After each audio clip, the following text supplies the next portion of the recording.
Olá, caros alunos de gestão escolar.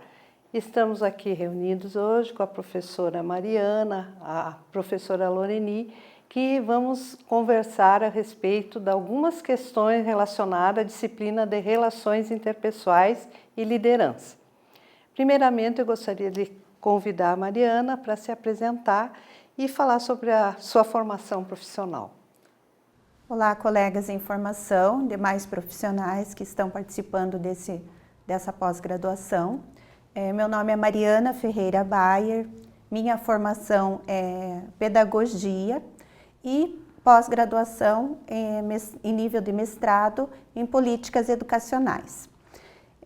Já trabalhei com as séries iniciais do ensino fundamental, com escolas no ensino médio, e também atuei no Núcleo Regional de Educação como coordenadora de gestão escolar, responsável pela formação dos pedagogos e gestores em nível estadual, aqui no município de Guarapuava e região. Atualmente eu trabalho como pedagoga num colégio estadual, aqui em Guarapuava, e também como professora no curso de pedagogia aqui na Unicentro. Olá, colegas profissionais da área de educação, eu sou a professora Loreni Maria Oliveira, sou tutora do curso de gestão à distância, também sou professora há 19 anos no estado, no qual trabalho com o ensino fundamental e médio. Então, para começar, eu vou fazer uma pergunta para a Mariana. Qual a importância, Mariana, do relacionamento interpessoal do gestor com a comunidade acadêmica? Com a comunidade, eu vejo que o gestor ele tem um papel primordial de estabelecer a relação de confiança da comunidade com a instituição escolar. E podemos dizer instituição escolar pensando desde as instituições de educação infantil, os CMEs, depois as escolas que são até o 9º ano, os colégios que atuam com o ensino médio, enfim, as instituições escolares, né? Então, o gestor da instituição escolar, ele precisa estabelecer essa relação de confiança com a comunidade, porque a comunidade, durante muito tempo, confia a essa instituição a formação de seus filhos. Então, primeiramente, a instituição precisa mostrar para a comunidade qual é a sua função social, estabelecer também os limites desta formação para que a comunidade saiba até onde a escola atua e qual também é o seu papel enquanto responsável pelo aluno de atuar também nesse ensino. E aí sim, com essa confiança, o diretor, o gestor e toda a equipe escolar podem também trabalhar com mais afinidade naquelas questões que envolvem o ensino-aprendizagem e, consequentemente, envolve a relação dos pais na comunidade escolar, dentro da escola e também na relação do ensino-aprendizagem como um todo, né? Então, eu vejo que a importância desse relacionamento interpessoal, além de trabalhar com a comunidade e também estabelecer essa confiança, a escola precisa primeiramente se conhecer. E o gestor é que vai mediar essa situação dentro da escola. Não estou dizendo que ele vai ser o dono da razão e coordenar tudo, não. Ele precisa sim estabelecer alguns caminhos, discutir com o grupo alguns caminhos. E aí sim, o gestor tem o papel principal nesse momento de articular, de mediar todas as ações dentro da escola que podem envolver o trabalho pedagógico. Então, é um trabalho de confiança com a comunidade e também é um trabalho de mediação dentro da escola, para que a comunidade saiba o que está acontecendo dentro da escola, porque você confia à medida que também é envolvido com o trabalho. A comunidade, conhecendo, vai poder se envolver mais naquilo que também da sua afinidade, né, dentro das suas atribuições. Então, o gestor tem esse papel, o de mediador, o de articulador, o de incentivador no meio escolar. Vemos que pode ser esse o caminho também de estabelecer essa inter-relação entre comunidade e escola. Obrigada, Mariana. Eu gostaria de saber, Loreni, você como professora que atua em sala de aula, qual seria a sua opinião a respeito das relações interpessoais no ambiente escolar? Eu trabalho em sala de aula há 19 anos. da qual eu sou professora de português e de inglês. No começo, até fazer esse autoconhecimento foi um pouco complicado, mas hoje eu percebo, né, ao longo dos anos, com a experiência, que as relações interpessoais são fundamentais. E o primeiro passo seria o autoconhecimento. Eu tenho que me conhecer enquanto ser emocional, ser humano, para ir buscar conhecer os meus alunos. Manter esse diálogo, essa comunicação constante. A partir do momento que eu conheço os meus alunos, que eu me conheço, eu vou conseguir estabelecer um diálogo, uma comunicação mais verdadeira, uma comunicação segura e passar credibilidade para os meus alunos. Acredito que esse seja o caminho. Se conhecer primeiro e conhecer e respeitar a diversidade dentro de sala de aula. Né? E isso tudo mediado pelo diálogo. Através né? do diálogo, através da comunicação. E da comunicação, justamente. Então, Mariana, continuando então no nosso diálogo a respeito da gestão democrática e participativa, qual seria o papel do gestor como líder na comunidade escolar? Na comunidade escolar, nós sabemos que a escola, desde as últimas legislações, né, a LDB traz isso e a Constituição Federal também afirma que a gestão democrática ela precisa estar presente dentro da escola. No entanto, sabemos que muitas vezes o diretor ele fica mais no papel de gerir os recursos dentro da escola. É muito forte isso, esse papel de gerir os recursos para que o diretor ache meios de, com aqueles poucos recursos, fazer tudo o que a escola precisa. Mas isso é um equívoco, né? É um pensamento equivocado, pois, na verdade, a gestão ela precisa ser democrática, precisa ser participativa e os recursos que vêm para a escola precisam ser organizados de forma a suprir as necessidades pedagógicas. E quem melhor do que todos os professores, a comunidade e até mesmo os alunos para saber quais as necessidades pedagógicas da escola. Portanto, o diretor precisa sim conversar a todo momento, estabelecer diálogos dentro da escola e esse papel primordial do diretor de estabelecer os caminhos de se chegar a essa organização pedagógica, né? Então, sim coordenar o gasto dos recursos, mas é principalmente também perceber os caminhos e as condições viáveis e condições políticas existentes dentro da escola, né? Por que viáveis e políticas? Eu uso até essas duas palavras de acordo com Sofia Lerche Vieira, que é uma das pessoas que estuda a gestão escolar, pesquisa sobre isso, e eu até uso algumas leituras que eu faço dos trabalhos dela. Então, ela fala das condições viáveis, como aquelas condições de infraestrutura, de acervo da biblioteca, de acervo de recursos pedagógicos. Essas seriam as condições e outras, né, condições de implementação. E as condições políticas que o diretor muitas vezes tem que lidar dentro da escola, não só o diretor, a equipe pedagógica, o professor como gestor de sala de aula, nessa questão da gestão política é que nem tudo dentro da escola é consenso. Os conflitos existem. E como mediar esses conflitos? É dessa forma que o diretor vai mediar também as condições de implementação. Por quê? Porque precisamos de alguns consensos dentro da escola e algumas ações participativas, porque a gestão democrática na totalidade, ela não existe ainda, estamos a caminho, mas existem ações participativas e essas ações participativas é que vão dar ao diretor também, à equipe pedagógica, aos professores, o fortalecimento para que as condições de ensino-aprendizagem possam acontecer. Então, condições viáveis são condições estruturais e as condições políticas são as situações de consenso que têm que ser construídas dentro da escola no dia a dia, mediante todas as opiniões diferenciadas que a gente tem dentro da escola. E que são muitas. As opiniões divergem, são divergentes, é um caminho que é conflituoso muitas vezes, mas tem muitas situações em que pode-se chegar a consensos.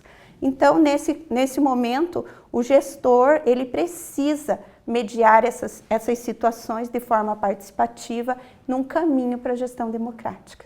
Então, você considera importante a participação do gestor nessa interação da escola, onde ele vai mediar tudo isso? O gestor é que estará à frente nesta mediação. Ele tem um papel primordial nessa mediação. Então, Loreni, e você como professora em sala de aula, você incentiva o seu aluno quanto à liderança? Como você vê a questão da liderança dos alunos em sala de aula? Dá para pegar um gancho na questão anterior. Então, a partir do momento que eu conheço o meu aluno, que eu sei as habilidades de cada um, no que cada um se destaca, se um é mais comunicativo, outro escreve melhor, outro se dá bem na área artística, outro é mais emotivo. A partir do momento que eu conheço cada um, eu posso incentivá-los e estabelecer responsabilidades. Eu procuro atribuir responsabilidades de acordo com aquilo que ele tem a facilidade. Então, aquele aluno que é mais comunicativo, vou atribuir funções que ele possa desenvolver ainda mais essa habilidade. O aluno que se destaca em outra área, não vou deixar de lado, né? Vou procurar incentivar para que ele também se destaque. E também observo o relacionamento que eles têm entre eles. Tem alguns alunos que exercem uma influência sobre os outros. E essa influência pode ser positiva ou negativa. Aí entra o papel do professor, enquanto professora, busco intermediar isso e perceber o lado positivo, né? Incentivando o lado positivo para que não caiam no erro, né? E se destaquem em sala de aula, fora, com a família, né? No intervalo todo. Então, você, pelo que eu estou vendo, acredita muito nas lideranças em sala de aula e incentivando que eles possam participar futuramente na sociedade que aí está. Eu acho que acredito assim, é fundamental a motivação, né? Se o professor motiva seu aluno, os frutos virão. É lógico que às vezes pode demorar um bom tempo, as respostas não vêm de imediato, mas a partir da motivação que o professor fornece materiais para que o aluno se desenvolva, oportunize esse aluno se desenvolver, com certeza ele vai sair da escola, vai atuar na sociedade de forma positiva, sendo um líder, seja em qual ambiente ele estiver. Então, continuando as nossas reflexões, eu gostaria de saber, Mariana, como que nós poderíamos incentivar a participação dos pais no ambiente escolar e se você considera importante essa participação dos pais? A participação dos pais é importantíssima. Não há como dizer que a escola pode trabalhar o processo de ensino-aprendizagem sem a participação efetiva dos pais, né? No entanto, tem algumas ressalvas quanto à participação. Que participação é essa? Eu posso dizer, então, que eu fui lá, doei uma massa de tomate para a festa junina, para fazer o cachorro-quente, e eu participei. Não nesses termos, né? A participação dos pais é realmente que os pais entrem na escola e saibam qual é o papel que a escola está desempenhando na formação do seu filho também.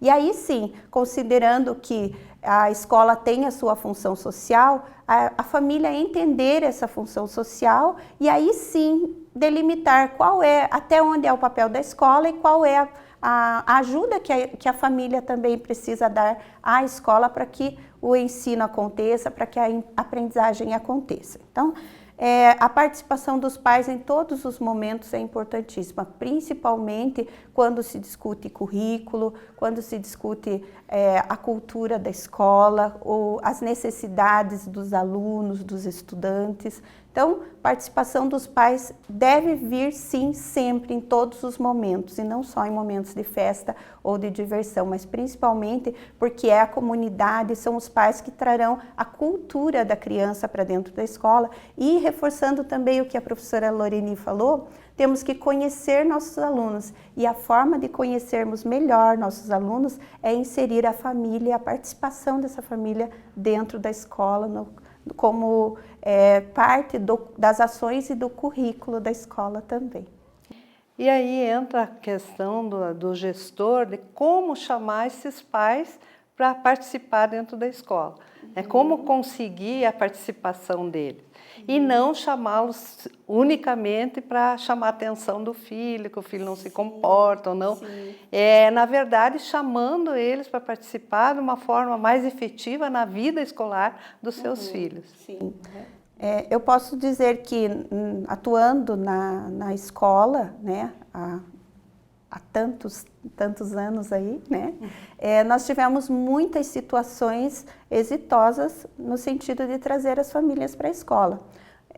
Em situações de entrega de boletins, por exemplo, fazer uma entrega de boletins diferenciada, não só para chamar a atenção, como você até mencionou, né, Cleve, mas aquele momento de trazer os pais para discutir um assunto que seria de seu interesse, como a questão da indisciplina em casa e na escola, a questão do trato com o filho em cada faixa etária. Então, são assuntos que importam tanto para a escola quanto para a família, para os pais. E muitas vezes os pais têm dificuldade de lidar, tanto quanto o professor, né, com alguns posicionamentos da criança, do estudante, do adolescente, né?